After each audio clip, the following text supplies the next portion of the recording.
Everybody, सबसे पहले मैं आप सभी का मेरे यूट्यूब के चैनल मिसेस धूल रीजनिंग स्टडी पे स्वागत करती हूँ। अब मैं मेरे सभी छोटे बड़े जो भी कोई मेरी वीडियो को देख रहा है उसको मेरी तरफ से राम राम देती हूँ। आप सब कैसे हैं? उम्मीद करती हूँ आप सब बढ़िया ही होंगे और मैं भी बिल्कुल बढ़िया हूँ। तो मैं अभी आज आपको बताती हूँ कि मेरी आज की जो वीडियो रहने वाली है वो मेरी किस टॉपिक के ऊपर रहेगी। तो अभी तक मेरी जो वीडियोज रही हैं वो मेरी रीजनिंग के रिगार्डिंग ही रही हैं, उसके और एक कुछ वीडियोज मैंने पार्टी वियर सूटों के रिगार्डिंग, क्योंकि उनमें मेरा इंटरेस्ट है, डाली हुई हैं। बाकी स्टडी के ऊपर ही मेरी सारी वीडियोज रही हैं और आगे आने वाली वीडियोज भी मेरी स्टडी के ऊपर ही रहेंगी। ठीक है, तो चलिए अब हम बात कर लेते हैं हमारे टॉपिक के बारे में। तो टॉपिक रहने वाला है मेरा आज रीजनिंग स्टडी के ऊपर, एनालॉजी और सिमिलरिटी के रिगार्डिंग। ठीक है, अभी तक मैंने इंपॉर्टेंट क्वेश्चंस पहले जितनी वीडियोज डाली हैं उनमें 241 क्वेश्चंस जो है मैं एनालॉजी और सिमिलरिटी के रिगार्डिंग जो इम्पोर्टेंट क्वेश्चंस होते हैं, कॉम्पिटिटिव एग्जाम्स में आने के चांसेस बहुत ज़्यादा होते हैं, उनको करा चुकी हूँ।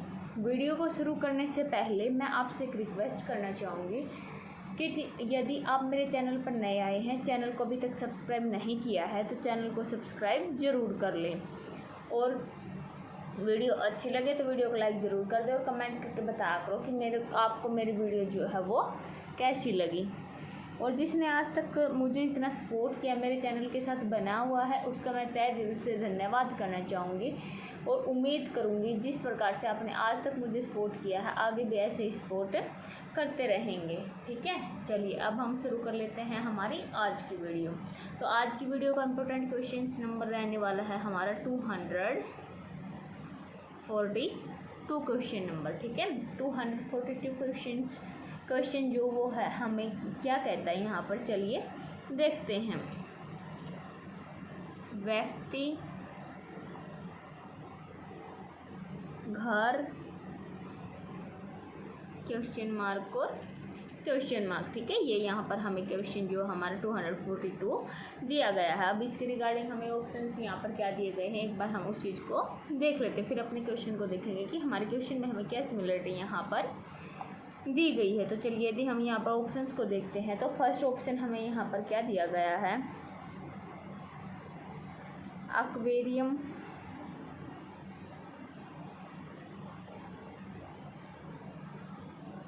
मछली। सेकंड ऑप्शन हमें यहाँ पर क्या दिया गया है, सी, मांद। और थर्ड ऑप्शन हमें यहाँ पर क्या दिया गया, घोंसला।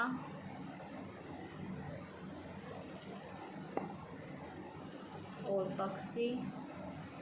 और फोर्थ और लास्ट ऑप्शन हमें यहाँ पर क्या दिया गया है, किसान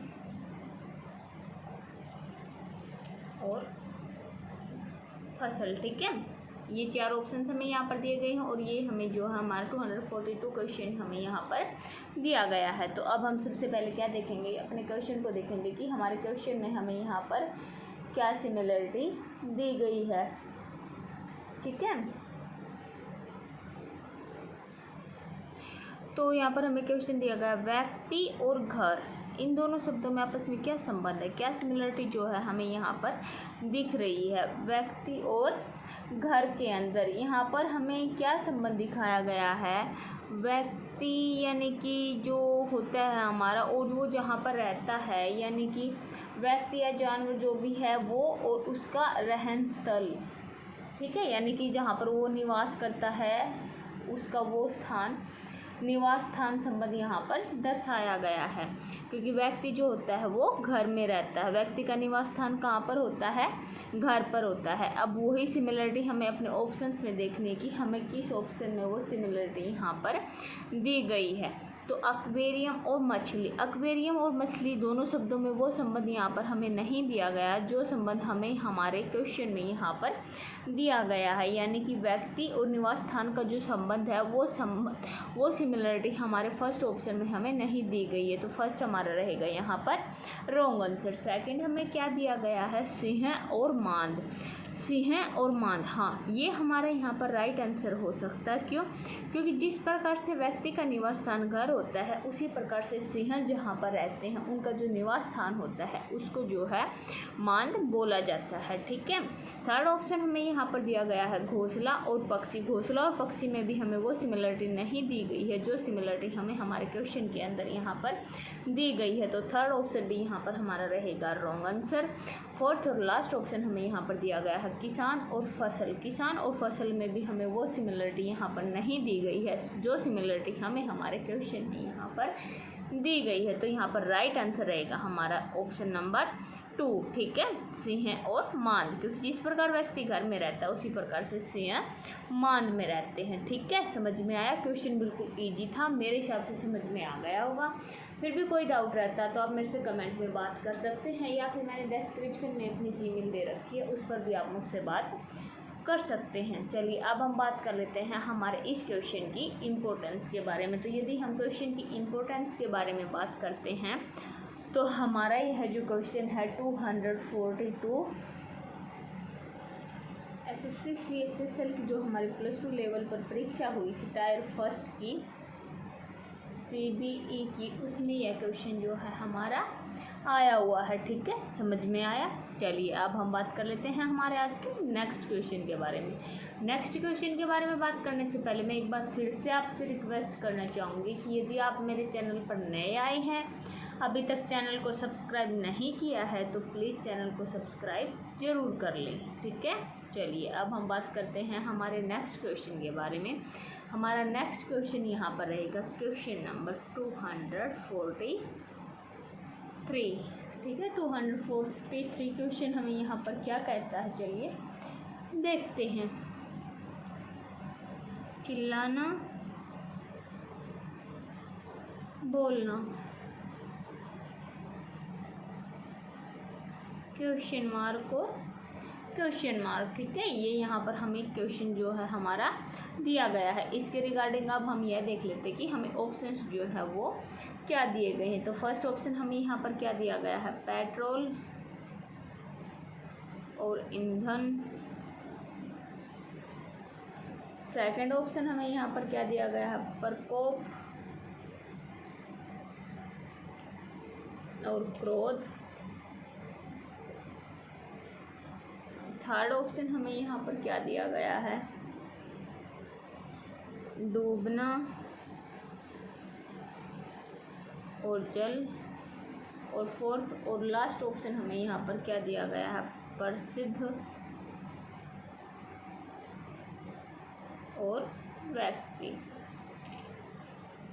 ठीक है, ये चार ऑप्शन हमें यहाँ पर दिए गए हैं और इसके रिगार्डिंग ये क्वेश्चन जो है हमारा यहाँ पर ये हमें दिया गया है। तो सबसे पहले अब हम यहाँ पर क्या देखेंगे, अपने क्वेश्चन को ही देखेंगे कि हमारा क्वेश्चन जो हमें यहाँ पर क्या कह रहा है, उसी क्वेश्चन के रिगार्डिंग फिर हम ऑप्शंस को देखेंगे कि हमारा कौन सा ऑप्शन जो है हमारे यहाँ पर सही रहेगा। ठीक है, तो चलिए सबसे पहले हम अपने क्वेश्चन को देख लेते हैं। चिल्लाना और बोलना, यहाँ पर ये चिल्लाना और बोलना दो शब्द दिए गए हैं। इन दोनों शब्दों में क्या सिमिलरिटी होती है, सबको पता ही होगा। क्यों? कमेंट करके बताओ जल्दी से। मैं 2 मिनट के लिए इंतज़ार करती हूँ, जब तक के लिए आप जल्दी से कमेंट करके बताइए कि चिल्लाना और जो बोलना होता है वो आपस में एक दूसरे से किस प्रकार से संबंधित है। तो यहाँ पर चलिए अब हम देख लेते हैं कि पहला पद जो है हमारा दूसरे पद से अधिक मतलब तेज़ी से बोला जाने वाला शब्द है। एक तो बोलना मतलब कि बिल्कुल नॉर्मली जैसे हम बात करते हैं, एक चिल्लाना यानी कि नॉर्मल से थोड़ा सा ज़्यादा तीव्रता होना। ठीक है, तो इन दोनों में आपस में क्या संबंध हो गया, पहले पद से दूसरा शब्द जो होता है वो अधिक तीव्रता से बोला जा रहा है। तो अब वही सिमिलरिटी यानी कि एक शब्द की बजाय उससे थोड़ी सी ज़्यादा तीव्रता दिखाई देना, अब वही सिमिलरिटी हमें अपने ऑप्शंस में देखनी है कि किस ऑप्शन में हमें यहाँ पर दी गई है। तो फर्स्ट ऑप्शन हमें यहाँ पर दिया गया पेट्रोल और ईंधन। पेट्रोल और ईंधन में सिमिलरिटी तो है पर वो सिमिलरिटी नहीं है जो हमें यहाँ पर सिमिलरिटी दी गई है। ठीक है, प्रकोप और क्रोध, हाँ प्रकोप और क्रोध यहाँ पर हमारा राइट आंसर रहेगा। क्यों? क्योंकि जिस प्रकार से बोलना होता है ना, उसको थोड़ा सा तीव्रता में यदि हम बोले तो उसको हम चिल्लाना बोल देते हैं, ठीक है। उसी प्रकार से जो क्रोध होता है हमारा, प्रकोप जो होता है हमारा, वो क्रोध से अधिक तीव्रता वाला शब्द बोला जाता है। यानी कि एक तो क्रोध करना, थोड़ा बहुत हम किस पे गुस्सा हो जाते हैं, और एक उससे थोड़ा सा तीव्रता की जो स्थिति होती है ना, उसको हम क्या बोलते हैं? प्रकोप बोलते हैं, ठीक है। जिस प्रकार से बोलना से तीव्रता जो होता है हमारा, उसको क्या बोलते हैं? चिल्लाना। उसी प्रकार से प्रकोप से थोड़ा सा, क्रोध से थोड़ा सा ऊपर क्या होता है हमारा? प्रकोप होता है, ठीक है। समझ में आया? चलिए अब हम देख लेते हैं हमारा नेक्स्ट ऑप्शन। तो नेक्स्ट ऑप्शन हमें यहाँ पर दिया गया है डूबना और जल। डूबना और जल दोनों शब्द में संबंध तो है, सिमिलरिटी तो है, हम मना नहीं करें, पर वो सिमिलरिटी नहीं है जो हमें हमारे क्वेश्चन में यहाँ पर दी गई है। तो थर्ड ऑप्शन यहाँ पर हमारा रहेगा रॉन्ग आंसर। फोर्थ और लास्ट ऑप्शन हमें दिया गया प्रसिद्ध और व्यक्ति में भी वो सिमिलरिटी हमें यहाँ पर नहीं दी गई है जो सिमिलरिटी हमें हमारे क्वेश्चन के अंदर यहाँ पर दी गई है, ठीक है। समझ में आया? क्वेश्चन बिल्कुल इजी था, मेरे हिसाब से समझ में आ गया होगा। फिर भी कोई डाउट रहता तो आप कमेंट में मेरे से बात कर सकते हैं। चलिए अब हम बात कर लेते हैं हमारे इस क्वेश्चन की इम्पोर्टेंस के बारे में। तो यदि हम क्वेश्चन की इम्पोर्टेंस के बारे में बात करते हैं तो हमारा यह जो क्वेश्चन है SSC CHSL की जो +2 लेवल पर CBE की परीक्षा हुई थी, उसमें यह क्वेश्चन हमारा जो है आया हुआ है, ठीक है। समझ में आया? तो चलिए अब हमारी आज की जो वीडियो है कि इम्पोर्टेंट क्वेश्चंस जो है वो यहीं पर समाप्त होते हैं। और अभी तक मैं आपसे फिर से बोलना चाहूँगी, मैंने जितने भी क्वेश्चंस जो हैं अपनी वीडियोज़ में डाले हैं, सभी इम्पोर्टेंट क्वेश्चंस ही डाले हैं। तो आप ये ना सोचें कि हाँ बस ऐसे ही करवा देते ये, तो क्योंकि मैं जो क्वेश्चंस करवाती हूँ ना, वो बार बार रिपीटेशन के चांसेस जो है वो बहुत ज़्यादा होते हैं। यदि हम थोड़ा सा भी रीजनिंग पर ध्यान दे लें तो रीजनिंग में हम इजीली क्वालिफाई जो है हो सकते हैं, ठीक है। चलिए अब मैं मिलूँगी अगली वीडियो में, जब तक के लिए इंतज़ार कीजिए। और एक बात जाते जाते मैं आपसे बोलना चाहूँगी, अभी तक चैनल को सब्सक्राइब नहीं किया है तो चैनल को सब्सक्राइब ज़रूर कर लें, और वीडियो अच्छी लगी हो तो वीडियो को लाइक ज़रूर कर दें, और कमेंट करके ज़रूर बताएं कि आपको वीडियो कैसी लगती है, क्योंकि कोई भी कमेंट करता ही नहीं है। तो जब तक तुम कमेंट नहीं करोगे तो मुझे पता कैसे लगेगा कि आपको मेरी वीडियो जो है समझाने का तरीका जो है वो कैसा लगा। तो कमेंट में आप मेरे से बता सकते हैं, यदि आपको समझ नहीं आ रहा है तो भी बता सकते हैं, और आपको जिस तरह से समझ में आएगा वो बात पे आप मेरे से बता सकते हैं। मैं बिल्कुल भी बुरा नहीं मानूंगी, बल्कि जिस तरह की वीडियो आपको चाहिए मैं वही वीडियो जो है अपने चैनल पर अपलोड करने की पूरी कोशिश करूँगी, जिससे ईजी वे में आपको समझ में आ जाए। फिर भी मेरे से कोई गलती हो जाती है, कोई डाउट यदि आपका क्लियर नहीं करा पाती तो उसके लिए मैं आपसे माफ़ी मांगना चाहूँगी। और यदि जब तक आप मेरे को बताओगे नहीं तो मेरे को कमी का पता नहीं लगेगा, मैं उसमें सुधार नहीं कर सकती। तो आप बताइए, जिससे कि मैं अपनी गलती जो होगी उसमें सुधार कर सकूं। और एक बार फिर से मैं रिक्वेस्ट करना चाहती हूं, आप मेरी वीडियो को देख रहे हैं और चैनल को सब्सक्राइब नहीं किया है तो चैनल को सब्सक्राइब ज़रूर कर लें। और यदि आपको लगता है कि ये वीडियो किसी बंदे के लिए जो है हेल्पफुल हो सकती है तो उसके बाद शेयर भी कर दें, और कमेंट करके ज़रूर बताया करो कि आपको मेरी वीडियो जो है वो कैसी लगी। चलिए अब अपने अगले क्वेश्चन 243 के आगे के जो क्वेश्चंस रहेंगे इम्पोर्टेंट, उन हम डिस्कस करेंगे अपनी आने वाली वीडियो में। जब तक के लिए थारी मेरी राम राम। और जाने से पहले एक बात और कहना चाहूँगी, ये मत बोलना कि हाँ आप तो बोलते ही रहते हो, क्या करूँ, तुम लोग तो कुछ कमेंट्स करते नहीं तो मैं ही बोल लूँ।